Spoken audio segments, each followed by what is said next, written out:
Welcome back to another episode of the Jasmine Star Show. I have to tell you, this episode, unbeknownst to me, was a couple years in the making.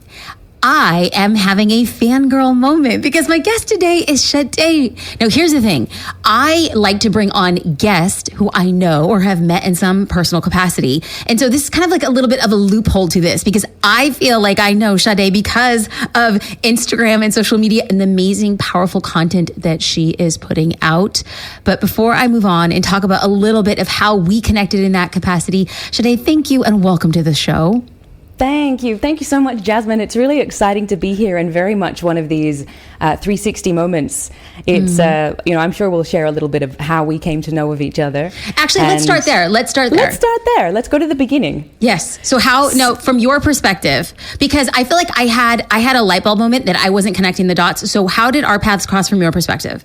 Okay, so from my perspective, many, many years back, I was just leaving the corporate world. I'd spent 10 years in the corporate world, and I was moving into the digital course world. And so it was actually through Amy Porterfield that I came across your work. And, on the world of social media, or in the world of social media, there's so much content. So when you find someone who you really resonate with, it stands out. And your content really stood out for me because you were so authentic. And I wrote to you, I think this was back in maybe 2018. And I just wrote an Instagram message saying, Jasmine, I love everything you and JD stand for.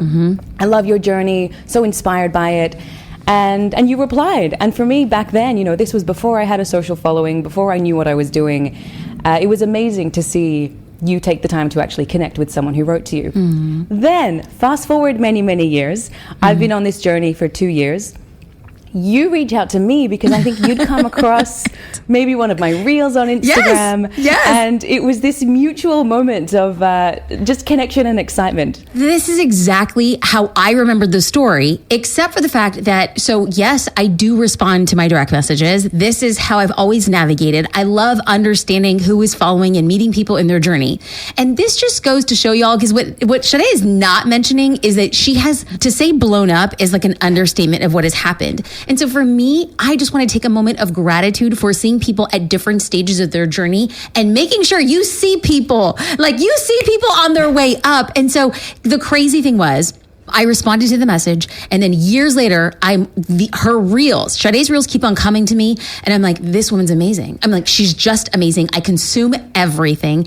And just one day, and I'm like, you know what? I told the podcast producer, I said, Christy, I need to get this woman on my show. I just need to.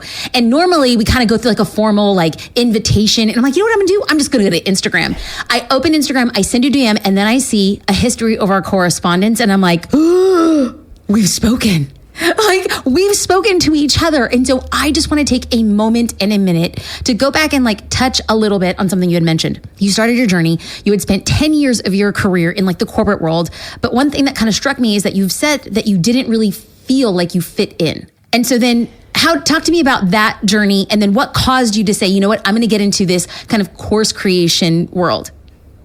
Yeah, so it's definitely an interesting journey, and we've actually moved on since the course creation. So right. I spent 10 years in corporate, and during that time, I never really felt like I fit in. I basically just followed the path that everyone says you follow. You graduate, you go to college, you get out, you get a job.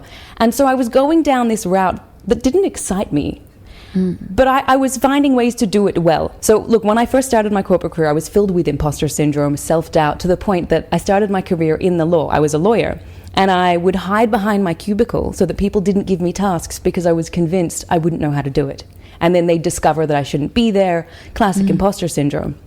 So I had to learn how to navigate within those environments. Then, towards the end of my corporate life, that's when I really knew that my passion was actually not being in that space. It was actually helping other people thrive, helping other people understand what it takes to be happy and successful. Because I'm a big believer that you have to have both of them.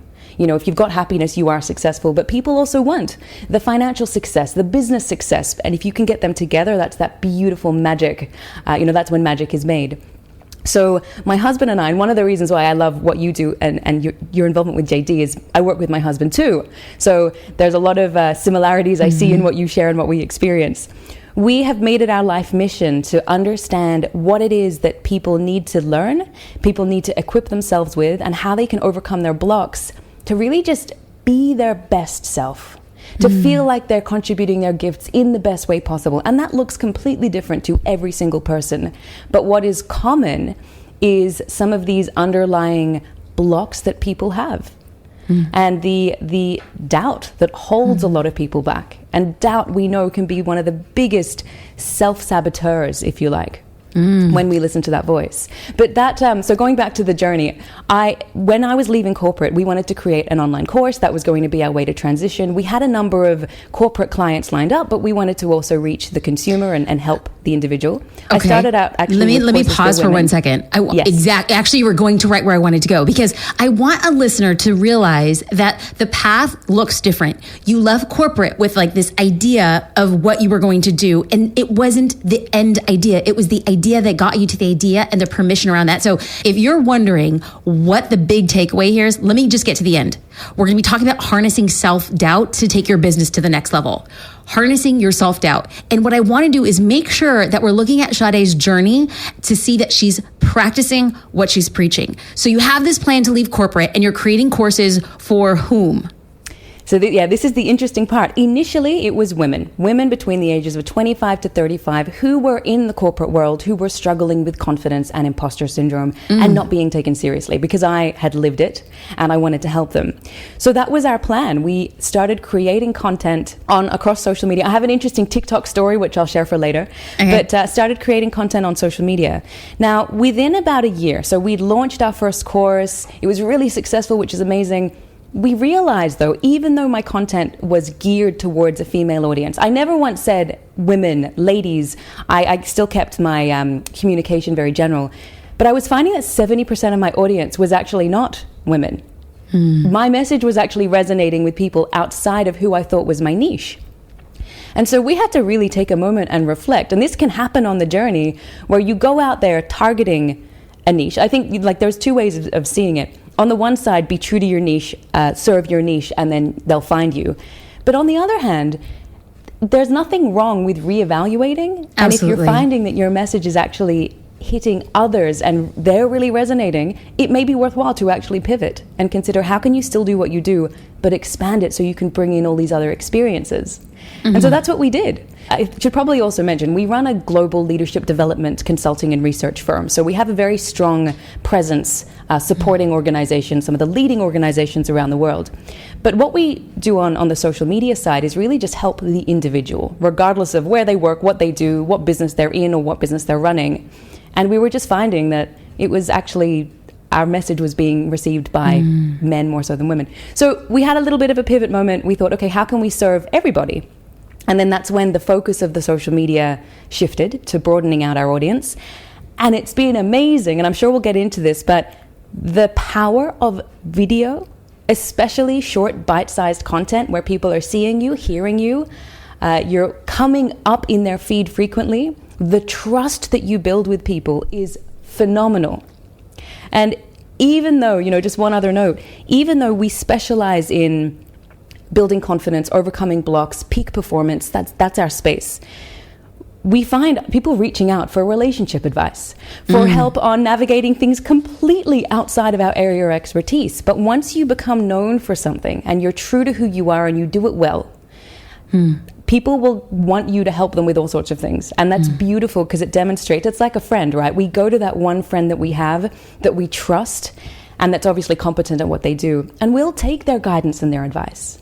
And so the beautiful thing about being online and cultivating these communities with people all over the world who resonate with you is the ability to help in so many different ways. And you never know the ripples of impact that you're creating in someone's life simply through what you choose to share.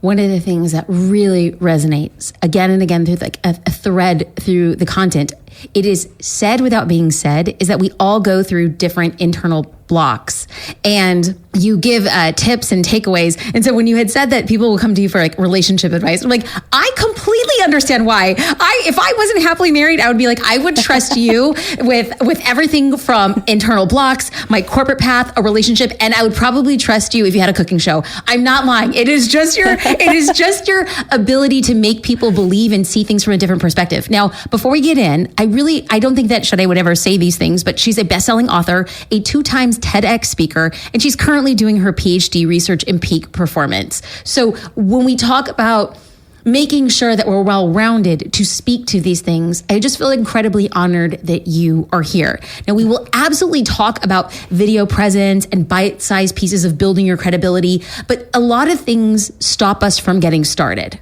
We will come up with 1,000 ideas of why it would work for you, and that would never work for me. So one of your recent posts, you had shared that you got to the moral of the story. So I'll start at the moral of the story. The moral of the story is just start.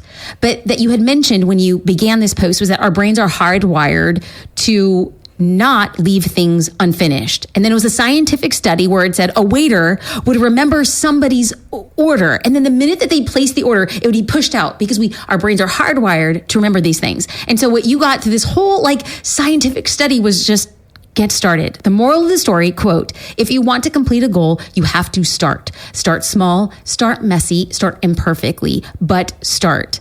And so where do you see people getting stuck when it comes to achieving their goals? Yeah, really great question. And just on the note around, getting started, doing it messily, I think there's so much joy and fulfillment that comes from starting a goal and knowing that it's not perfect. Because you're on that journey of imperfection. You can see the progress. But when it comes to where people get stuck, so we have, because of the nature of what we share online, we have so many people reaching out, sharing with us where they're struggling. In addition to that, obviously, I'm doing my PhD in this space, so I'm almost able to look at what people are really feeling and then what the research is telling us and looking at these connection points. So when it comes to people getting stuck, we generally find there are 3 buckets. Now, I don't like to categorize people, but for the sake of simplicity, I'll tell you about these 3 buckets. They all relate to self-doubt. Now, if we define self-doubt, it's simply a lack of conviction and a lack of confidence in your abilities. So you doubt that you bring any value.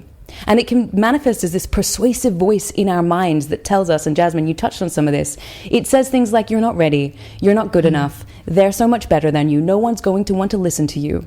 And then we listen to it, and then we don't act, and then it creates a self-perpetuating cycle. So there are 3 buckets people typically fall into. The first one, we call them mind pits, because they all originate with what's going on up here. The first is the failure to launch. So this is where someone may have, and I imagine, Jasmine, your audience, a lot of people listening, you would have all these amazing goals, things that you want to achieve, but for some reason you're just not getting started. A lot of people find themselves here. So they have clarity on what they want, business ideas. They're saving Instagram posts to implement whatever was taught, but they don't take action. Now, people get stuck right at the beginning for a number of reasons. And when we look at decades worth of research, the one overarching theme is to do with something called rumination, which is simply overthinking. When we overthink something, it leads us to stagnation because we have a tendency, our brains are wired to magnify the negative. We have a negativity bias. We tend to fixate on what could go wrong, what's missing, what threats there are, because it increases our chances of survival. So this has been very good for us from an evolutionary perspective. It's kept us alive. However, in the world that we find ourselves in, a lot of these threats are actually what we're conjuring up in our mind. What if I fail? What if no one responds to this post? What if this business idea is rubbish? We fixate on risks, we magnify risks, and then we don't act.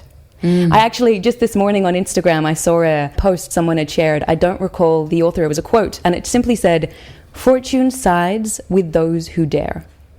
And I feel like that's a really valuable quote for people in this failure to launch category. You've just got to take the action. So that's our first bucket. Second bucket. Now, this comes from, there was a young man I met with many years ago, and I remember this story because he was telling me how, he was highly talented. He was 1 year away from finishing his PhD. Now, PhDs are 3 to 5 year programs. It's rigorous experience, a lot of research. He was halfway through, but he told me he was going to drop out. And then he also told me that he had also dropped out of his second master's degree in order to go and do the PhD. So it seemed like he was starting something and then just not able to see it through.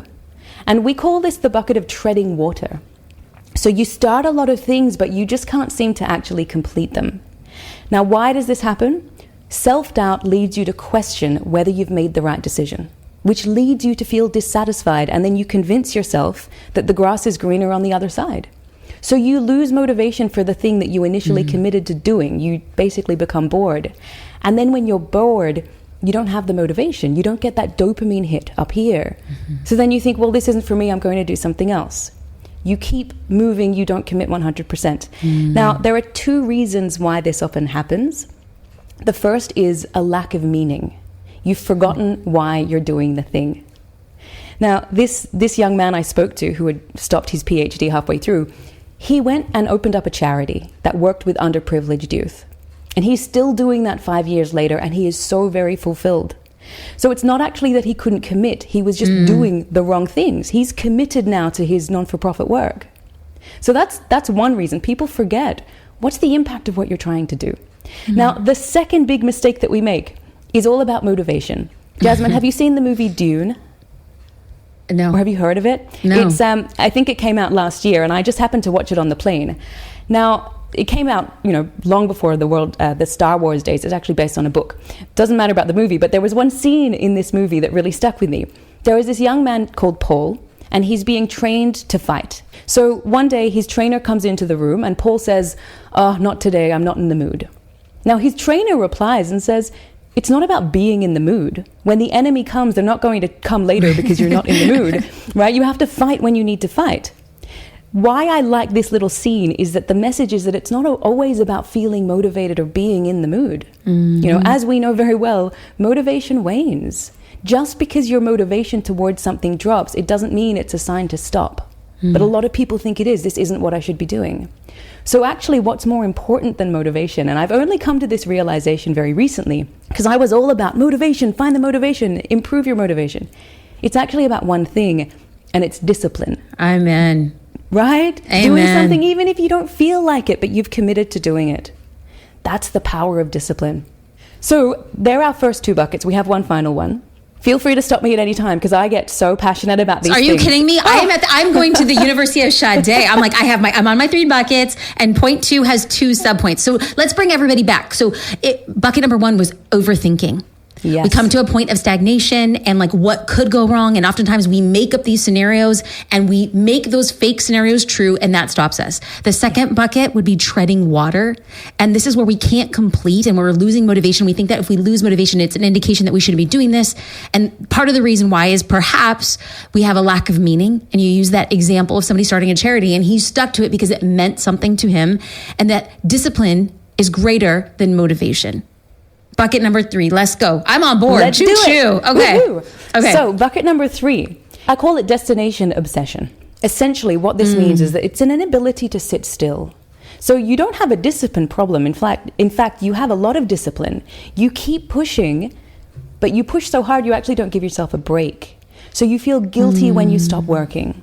You reach a goal. So you're good at setting goals. You reach your goals. You get to your destination, and you immediately put a new one into your GPS. It's never enough for you. Or, Shadé, or you get to the goal line and then you move the post.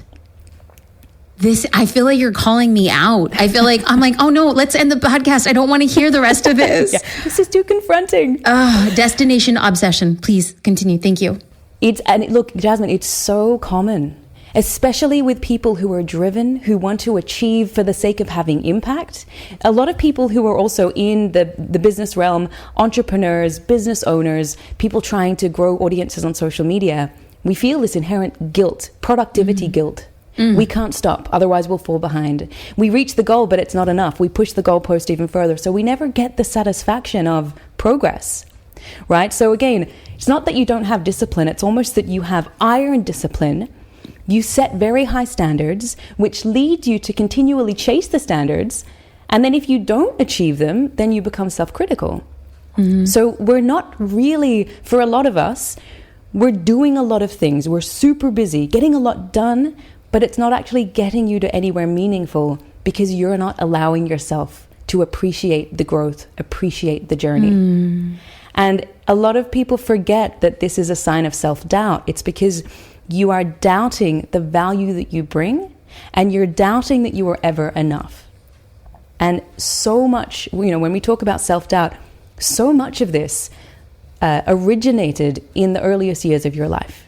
in terms of your relationship with your family, the messages you were exposed to, the school you went to. You know, it's not just your parental relationships. We know that there's a big part of that. But it's even beyond that. Early experiences you had in relationships, in your career. These things shape how you see yourself. And then these manifest when it comes to how we approach goals and work and business and career. So these are the most common mind pits that we found people fall into when they're feeling like they're not where they want to be. They're not feeling fulfilled. And so there'll be some element of these for a lot of people. So if it's possible, and maybe this extends beyond the realm of something you talk about, but we have designated and defined these 3 mind pits. Do you talk about how to address, because I think that there's listeners who are like, I'm the overthinker. And then I can clearly, and I want to be very honest, and you can ask me any questions because I'm looking at this as like, I am getting to experience PhD quality feedback. So it is an open end, like all questions, ask me anything, because I want to first identify that I, too, destination obsession, and then I do believe that this has sprung itself from feeling like I was never enough. So what then do we stop that pattern? Now that we're aware and we classify, what do we do within each of those buckets? Yes, great question. Well, let's go to the first. Let's work through each of the buckets. So the first one we had was where it's a failure to launch. You're stuck in rumination. If you're stuck in this space, so generally, you know the goals you want to achieve, you just can't get started because of what's going on up here. What we know is that you can't not think about something by telling yourself not to think about it. If I tell you not to think about this, right? This is some pawpaw ointment. I tell you not to think about this pawpaw ointment. You can't not think about it. Wait, hold on, Shadé. What is pawpaw? Oh, I think it's papaya. In Australia, we call it pawpaw. Oh, yes, papaya. Okay. Because we were going to get DMs after me like, what's pawpaw? I need it. Yes. Okay. Thanks for clarifying. We need to make sure everyone understands what we're talking about. It's papaya ointment. Okay, perfect. Yes. Ointment. Tell me not to think about it, and I'm going to think about it. Yes. Exactly. So, in fact, there was this fascinating experiment called the famous white bear experiment, where they asked people not to think of a white bear. There were 2 groups, right? One group was asked not to think of a white bear. The other group was asked to think of a white bear. Now, they had to then just write down for, I think, 5 minutes, write whatever they're thinking about. The group that was told not to think of the white bear thought about it more than the group that was told to think of the white bear. So what does this tell us? We can't tell ourselves not to think something. A lot of people in this space tell themselves, I'm not going to focus on what's wrong. I'm not going to focus on risks. It doesn't work like that. So we need to honor what's going on up here. And what can be really helpful is to start with just a mind dump. So you set yourself 10 or 15 minutes, grab a piece of paper and a notebook, and just write down everything on your mind. Allow yourself to become really comfortable with the risks, the challenges, the concerns that you have. Just dump them down.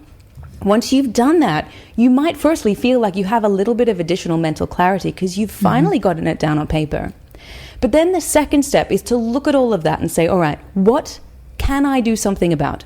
And you grab a different colored pen and you circle anything that you do have control over. Because there's always things that we can do and things that are completely outside of our control. Correct. So you've gone through and circled what you can do. The next step, we don't leave it there because that can be overwhelming. Like, whoa, there's so many things that I should be doing. The next step is to grab a second colored pen.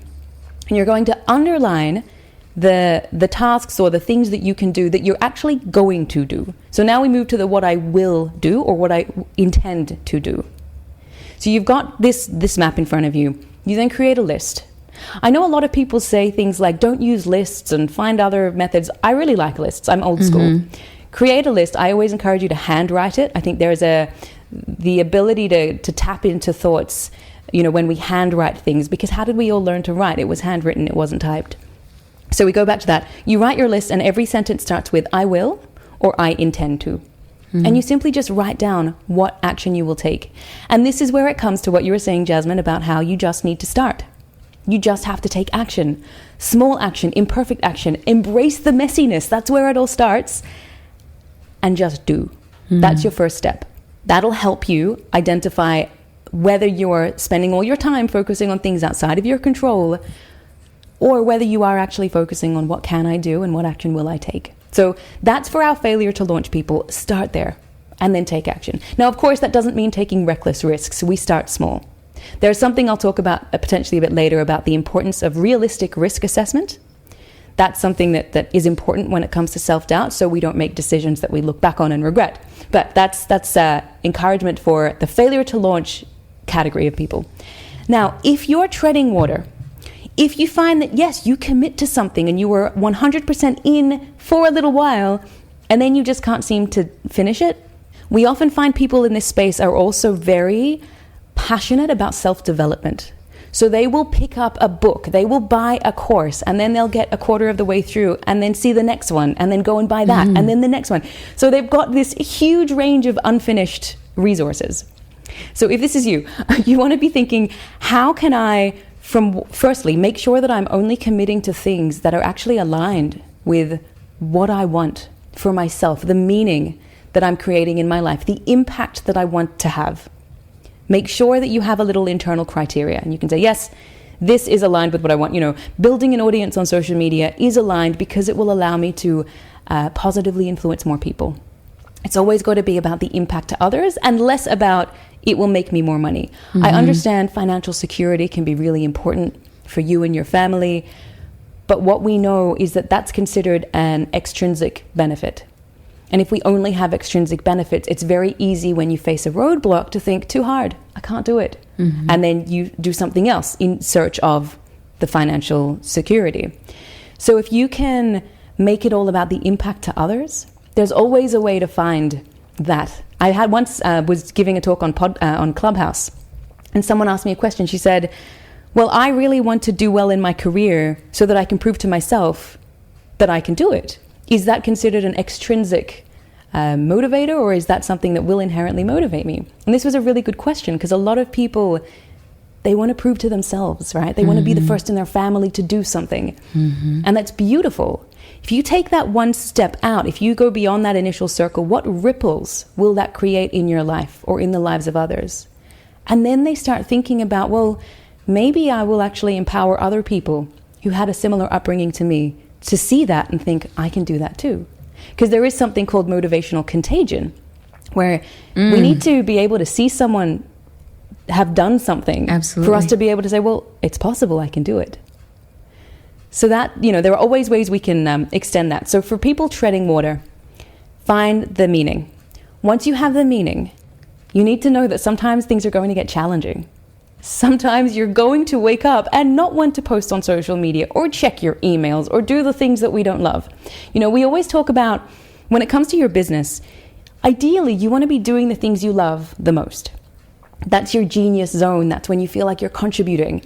But of course, there are sometimes situations where you have to do things that you don't love. It's just the nature of the game. This is where discipline comes in. Knowing that it's not always about motivation. It's about saying, I've committed to this, I'm going to do it. I'm going to prove to myself that I am disciplined enough to get it done. In spite of not feeling like it, there is power in that. If you can do something when you don't feel like it, remind yourself of the power, the ability to harness your willpower to do something. Now, super quickly on this note, I used to tell people, and I'm going to call myself out here, because, when you're on the journey that I'm on, where you're learning so much and you're involved in the PhD side of things, so I'm looking at the research and academic world, I'm learning a lot and having to check my own beliefs.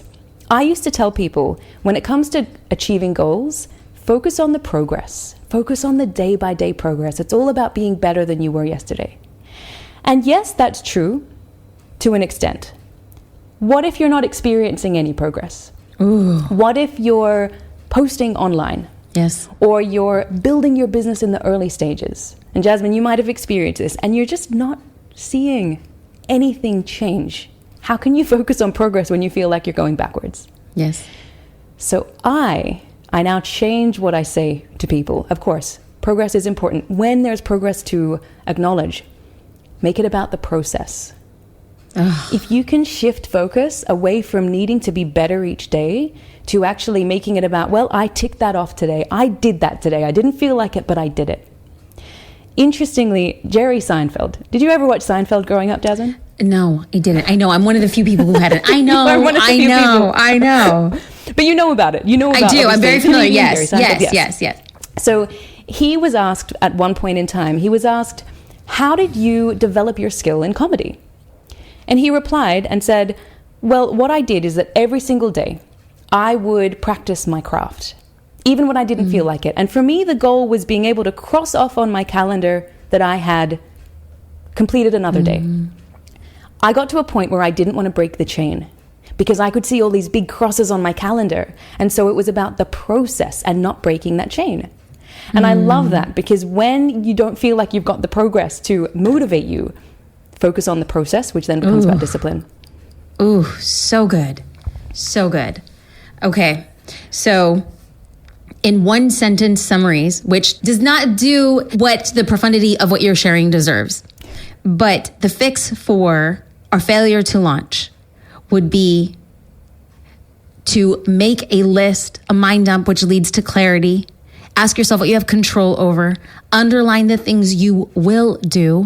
Make a list and then do it. Do it. For people who are treading water, it is to find the meaning and understand that discipline will help you get close to the thing that actually means something to you. And that process is better than progress if we're not really experiencing a lot of progress. Yes. Absolutely okay. Right. Now we're bringing them to my people, to the destination obsessors. Talk to me. Take me to church. So if you are if you resonate with being destination obsessed, we know that it comes from deep down feeling like you're not enough. And it can, a lot of people believe that this is actually what has led to a lot of their success, because it pushes them, it gives them the motivation and the drive to keep achieving. We need to acknowledge that while it may have had a part in driving us, it's not healthy. It's not doing us any favors in terms of how we feel about ourselves. And so one exercise that I think is really powerful is, it's a little morbid when you think about it. So you need to kind of get your head out of that space. Look, every day that passes, we are moving towards the end of our lives. And I know we don't like to think about that, but we are. It's bring the reality. It. Yes. Right? It's the reality. That's where we're headed. So flash forward. You're at your own funeral. This is actually an exercise that Stephen Covey encourages in his book, 7 Habits of Highly Effective People. He says, flash forward, you're a fly on the wall at your funeral. What are people saying about you? What are they saying about you? What are your family and friends saying? What are your business associates saying? What is your community saying? And in this case, it would be, what do you want them to say? Then you bring things back to the present and you think, how can I create that now so that when I get there, that's the legacy I'm leaving?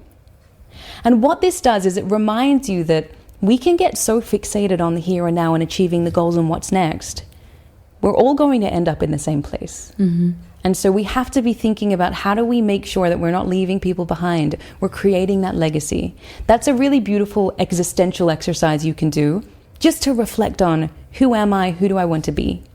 Now, the second really pragmatic part around this is, for someone who is destination obsessed, you're very good at setting and achieving goals. You're not so good at taking time off for yourself. But without doing that, you are going to lead yourself to emotional exhaustion, or at least not be able to use all of your gifts. Because, I use this little analogy in one of my posts.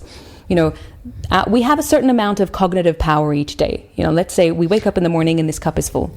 With every decision that we make, with every task we're working on, we pour out a little bit of that water. I've got to make sure I don't actually make a mess here on my microphone. Mm-hmm. We pour out a bit of that water. If you're never giving yourself time for that to be replenished, you're going to be running on empty. And if you have an empty cup, you can't give to others. I know a lot of people who are destination obsessed also are givers. So they like to give of themselves, say yes to people. They like other people to be happy as well. And so it can lead to this state of self-neglect where you're not looking after yourself. You say to yourself, well, I'm doing this for the family. I'm working so hard so I can set us up, so we have financial security. So it's always this drive, this responsibility you put on yourself. In order for you to reflect on that and really unwire that unhealthy thinking, you have to take time. You've got to carve out time. Make it a goal. Make it a goal to carve out 30 minutes, 40 minutes, whatever it is each day. Put it in your calendar. Again, bring the discipline to everything else that you have. Right. Bring it to that as well. And when you have that time, one way that we encourage people to carve out this time is actually through something as simple as walking outside. Charles Darwin famously had a thinking path where he would go out walking without taking anything with him and just allow himself to reflect. Because when we're going outside, for a lot of people who struggle to take time, they want to still be doing something because they have a productivity orientation. When you're outside, you're moving your legs, you're progressing in a forward motion. You're also doing something called lateralized eye movement, so your eyes are tracking right and left. Interestingly, lateralized eye movements and forward progress, self-generated forward movement, when we look at some of the neuroscience research from 2018, it activates a part of the brain which is all about leaning into friction. And for a lot of people, acknowledging that they're destination obsessed is going to cause some friction. So walking outside is powerful. Also, when you're not actively engaging your brain to focus on a task or achieve a goal or solve a problem, the brain's default network is activated. And it will still be thinking about things. Jasmine, have you ever had an amazing idea when you've been showering or doing the dishes or working out? Yes, right? It's because of what's going on in the brain. And a lot of us can relate. We have this increase in creativity when we're not actually thinking about the thing we need to be thinking about. It's because of this part of the brain. So I encourage anyone who is destination obsessed, carve out that you time. Don't take your devices, your phones, try and really disconnect, because this is you demonstrating and applying your discipline in a realm where it's really going to help you. The next step is obviously cultivating your sense of self-worth. This is where acknowledging progress is important, because if you're destination obsessed, you will be progressing, even if it's just look at all the things I achieved last year. Yes, I keep pushing up the goalposts, but actually look at what I did. And it can help to discuss this with someone else and share with them, oh, I did this. Did you notice that I did that? Just get someone else's perspective, because often we're so in here that we don't look at where we've come. We're constantly putting the new destination in the GPS that we don't look at the journey we've been on and everything we've learned along the way. For me personally, it's for people who are destination obsessed, it really helps them to look away from tangible accomplishment and towards growth, personal growth and development. What new insights do you have about yourself? What new revelations did you learn about the world and the impact you can have? That's the stuff that really matters. That's also allowing you to tap into the meaning that you need to keep you going over the long term. So this conversation, I came in with an idea of what it could be, and all I feel so strongly is the conversation is what it should be. And I don't know, you had mentioned, and I definitely want to talk about, you had made a reference to something that had happened on TikTok. And so what I sense very strongly is we have a group of entrepreneurs who are self-identifying and then feeling very hopeful, because I can identify and I can see this is a clear path and a pattern to get me to where I want to go. So the goal was, when we started, was just start. And then we outlined the reasons or self-doubt why we don't start. And then we came back and we have kind of a path, a starting point of, okay, enough's enough. You could have feigned a knowing and now you no longer can. So now we've gotten to a point in this conversation where we talk about showing up and doing things that are making us a little bit uncomfortable. I would like to tap a little bit and use you as an example of, when did you start feeling doubt? When did you start getting traction? And then how did you talk yourself into doing something that perhaps didn't feel so natural? And now from the outside, you have this massive following. You're doing these massive things. Talk to us about that journey of getting to where you are. Absolutely. And this is the TikTok story that I want to share. Good. Okay, that's a lead-in. That's a lead-in. Okay. You knew about this one, Jasmine. Well done. So this is back. Okay, so 2020. Take your mind back to the beginning of 2020. I had just left my 10-year corporate career, and we had plans to relocate to Southeast Asia to expand our business in that region. I left on the 20th of March. We had flights to leave the country on the 27th of March, 1 week after. So within this 1 week, we had sold our couch, we'd sold a lot of our stuff, and then the international restrictions hit. Because of course, there is this global pandemic. All of a sudden, our plans around global expansion and relocating to another, continent, out the window. we found ourselves with all of our events, because at this time we were focusing on corporate. We were doing training programs, really supporting some of the world's largest organizations. So it was amazing that we had this lined up. That all was just indefinitely postponed or cancelled. So we found ourselves it was in Melbourne, Australia, which ended up being the world's most locked down city. Yes. So that, the other thing. But we found ourselves really twiddling our thumbs and thinking, what are we meant to do while we wait? That's when I had been hearing about this app called TikTok. Now, back then, I really wasn't on Instagram. I didn't really understand what it was. I posted a few things. I wasn't gaining traction. So I assumed it wasn't for me, as a lot of us do, right? We don't give ourselves the time. And then we assume, not for me. Let me put myself elsewhere. This was my treading water, starting something definitely. So then, TikTok. I love this. Thank you for being so open. This is perfect. Of course. Okay. Yeah. It's important to understand what the reality is for a lot of these things. Yes. So back then, twiddling our thumbs, I applied to, do a PhD program. But in addition to that, I thought, let me try this app called TikTok. At that time, I didn't have it. So I had to create the account. No one knew who I was. So I thought, great, there's not really any risk. So that was the first thing. But I also knew, after 10 years of experience of working with my mind and understanding how I think, I am a big risk-focused person. Is this where we're going to talk about your risk assessment? Yes. Are we blending the two? Because I made notes. Okay. Fantastic. So I was doing realistic risk assessment. Simply, I have 3 columns on a piece of paper. Left-hand side is what are all of the real risks associated with doing this. So one risk was that someone from one of the organizations we were working with would see it and it would lower my credibility. Another one would be, big waste of time. In this case, there was no monetary risk. So, but you could still include that. If you're involving yourself in a business venture and you need to consider what are the risks, you include everything down, dump it all down. So this is almost like one of those brain dumps where you put everything down in the left column. In the middle column, you highlight what is a real rational risk and what is a risk that I am just creating in my mind. So for me, someone from an organization seeing it and it reducing my credibility was a risk I was just creating in my mind.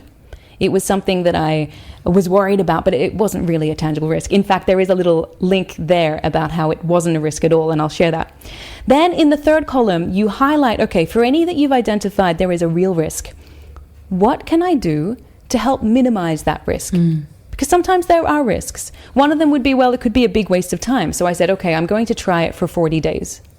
If it doesn't work after 40 days, that's it. Now, the other way that I mitigated that, and I also mitigated any risk of me losing interest because I wasn't seeing traction. I know on social media, things take time. So I filmed 40 TikTok videos in one day. 40 videos in one day, which meant I had 40 days worth of content and I could not back down. Good for you. Wow. So this was how I mitigated that risk. And that's how it started. So it was one day I committed. That was my risk minimization strategy. Get them all done. Can't back down for 40 days. And I'm so happy that I did that because the first 3 weeks, 0 engagement. Because of course, no one is seeing your content. So you can't gain any traction. Then at the end of week 3, one of my videos got picked up by the algorithm and I had about 8,000 views on it, which was amazing for someone with a very small following. The following week, one of my videos went viral on the platform, had about 60,000 views overnight. And then, what was the topic? This was on how when people meet you for the first time, they judge you based on 2 things, your warmth and then your competence. So it was all around social psychology and people like that kind of stuff. It went viral. And then so within 4 weeks, 75,000 people following on TikTok. Wow. And I didn't have to create a single additional piece of content. This was all relying on that one day where I just dumped all my ideas down as my trial. Now, what that TikTok experience showed me is, firstly, we give up way too soon. A lot of us would have gotten to the beginning of week 3 and said, this is not for me. I've given it a go. 21 days, not happening. Right? We need to push just a little bit further. I'm a firm believer that those who make it are those who push through the resistance just a little longer because you never know what is on the other side. That was the first lesson. The second lesson was you need to understand what your blocks could be and take steps to minimize them. For me, I knew that if I didn't see traction in 3 weeks, I would have given up. I also am very in tune with my energy. So when we work with organizations, something we talk about is the importance of understanding what your energy is like each day and throughout the week, and then capitalizing on the days when you have great positive energy and not necessarily pushing yourself on the days when you're really not feeling it. This is about tapping in with you. For me, I have days when I have amazing energy and days when I don't. I don't want to force myself to create. And it's funny because you could say, well, but that would be discipline if you force yourself to do it. My view is you can use discipline and make it work for you. So on that day when I recorded, I had amazing positive energy. Glad I got that done. Batching content, I'm sure you talked about this, so valuable. The third lesson, you actually posted about this, I think, a couple of days ago. Consistency. Consistency beats talent. Consistency beats ability. It's just committing to something, being disciplined about it, and doing it. So they were my lessons from TikTok, and it's just been, that's how it all started. Prior to TikTok, we had not created that sort of video content. It was not something that we did. Now, social media videos, these short, 30 to 60 second videos, is our primary marketing lever. Oh, and my initial concern about someone from one of these organizations might see it, and that's how we got a number of our international clients. That's how JP Morgan Switzerland became a client. That's how we started working with McDonald's, Electrolux, because people within the companies saw this content and then took it back. Oh, good. So here I was thinking it would damage the reputation of the brand, and actually that's what has secured these clients. So there's so many lessons in that, I think, for people to know and to remind themselves. Firstly, you've got to just start. My earliest videos are embarrassing. I look back and I cringe, but that's where I started. I've got to honor that. And then, pivoting and learning as you go, really taking steps to alleviate risks that you have, making sure that the risks or the concerns you have are real and not just created by your overthinking brain. And then just taking action, having the discipline, honoring your energy levels, and then just doing it. This is so much better than I thought it was going to be good. And I just feel like I got my cup refilled by you. Aww. I want to say thank you, because I'm just going to highlight what actually happened. If you're here and you're listening, let's take a big step back. We started off the conversation by stating we must start. And then we broke down 3 big reasons, generalizations, of course, of why we don't. 3 types of self-doubt that stop us from taking action. And then we went in and we gave a few steps to actually remove the doubt and remove the excuses that we would give ourselves. And then what we would do thereafter is have a plan to actually get us into motion. And then we asked Shadé for a personal example of how perhaps this doubt was popping up. And she kind of sort of alluded, and maybe I'm just going to jump the gun and just kind of say that she was a little bit in the treading water right when it came to her creating content for this business. And it was thrusted. Her life was thrusted into doing this. So what did she do? She started mitigating her risk. And then finding ways, she started classifying her risks. What's real, what's perceived. And for the real risk, she started creating ways to mitigate it.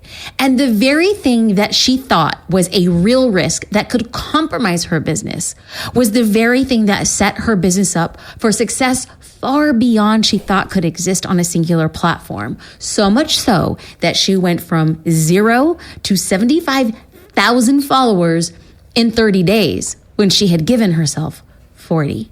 So friends, we don't just see somebody saying, I study, I'm working on a PhD, and I'm great at what I do. What we saw was, I have done the work, I am doing the work, and I'm sharing the work. Shadé, thank you so much for the gift that you are. Thank you for walking us through. Thank you for giving us concrete paths to simply get started. And thank you for just taking the time selfishly. I'm saying thank you for refilling my cup and reminding me to remain disciplined, not to the work, but to my morning gratitude practice and meditations and the things that I do, because it's not selfish. It's actually self-care. And I think it was a total reframe moment for me. So I want to say thank you, thank you, thank you. How can people go deeper with what it is you do? How can they follow the journey on all social platforms specifically, but going to your website and getting more information? Where do they go? Well, firstly, before I even dive into that, Jasmine, huge thank you for the opportunity to come here. It's, you said you were fangirling at the beginning. I've been fangirling ever since you reached out. It's a pleasure. I'm such, being in this space now. And, one thing just for all the listeners, we hit 2 million followers across platforms in 2 years. That's how rapid this process was. And along that journey, I've come across a lot of creators. I've met a lot of creators. I really respect those who are truly authentic and who are dedicated to truly serving their audience. And Jasmine, that's something you do. And I have no doubt that people who listen to you and follow you do the same. So it's an honor to be here. Huge thank you. Thank you. We share a lot of content across platforms: YouTube, Instagram, TikTok, LinkedIn. That's primarily where you can go deeper. I mean, we try and share, I say we, because again, it's my husband. You see me, but he's in the background strategizing, developing ideas and content. So feel free to come there. We have some exciting projects later this year and 2023. But Shadé, you say please go there. But where? Where are social platforms? Instagram, LinkedIn. Just follow on your favorite social platform. Beautiful. If it can, if this session or this talk. But how are they finding you, Shadé? I feel like I'm completely missing it. You're not shouting out the actual handle. Oh, of course. Clearly, I need to do more of this. So it's Shadé Zahrai is my handle. It's just my name. So SHADEZAHRAI.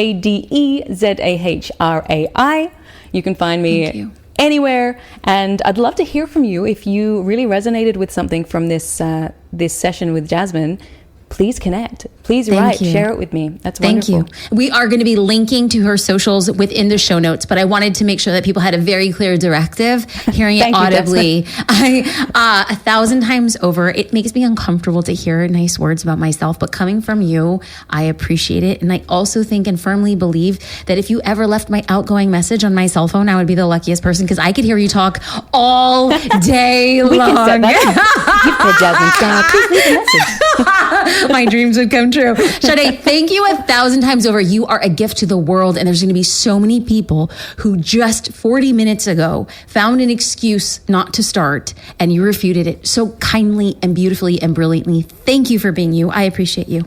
Thank you so much, Jasmine. Likewise, I appreciate you.